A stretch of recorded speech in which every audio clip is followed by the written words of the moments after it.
Jocelyne Gare, vous présidez la fête historique de Vienne et cette fête historique, la 13e du nom, débute cette année par un concert d'un chœur de haut niveau, Inchorus.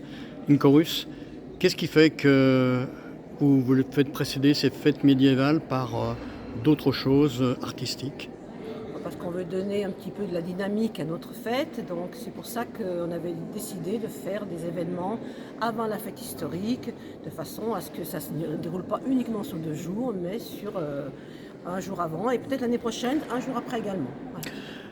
L'année passée, c'était Damoiseau, Damoiselle. Cette année, c'est Jouvenceau, Jouvencelle. Oui. Pourquoi ce titre? À qui vous adressez-vous? Aux enfants particulièrement. Jouvencel et Jouvenceau, on a axé ce titre de la fête médiévale cette année parce qu'on a agrandi le secteur enfant. Et comme c'est la fête historique de Vienne, c'est une fête familiale où il y a quand même beaucoup d'enfants. Donc on a fait beaucoup d'animations pour eux cette année.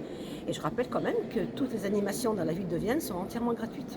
Et puis pour eux, c'est d'une dimension récréative. Un jour ou Bien deux sûr. avant la rentrée scolaire. Et puis ce sont toujours des manèges un petit peu extraordinaires. Ce ne sont pas les manèges courants qu'on rencontre tous les jours. Alors quels sont les points saillants, si on peut les déterminer, durant cette fête historique? Alors, les points saillants, disons que nous allons recevoir tous les métiers d'autrefois sur la place de Miremont. Ils sont très nombreux cette année. Ils vont faire donc des démonstrations, que ce soit la forge, que ce soit la teinture de tissu, enfin plein de choses. Et puis, disons que cette année, nous récupérons le jardin de Cybèle qui a été entièrement rénové donc à Vienne, où vont se dérouler à l'intérieur du jardin de Cybèle, puisque nous avons des gradins, des spectacles, que ce soit de la magie, que ce soit des jongleurs, que ce soit des danseurs. Avec le public, je pense, sera très bien placé pour apprécier ces spectacles. Alors quand on pense à Vienne, on pense bien sûr au jazz. Comment se situe dans ce cadre-là la fête historique?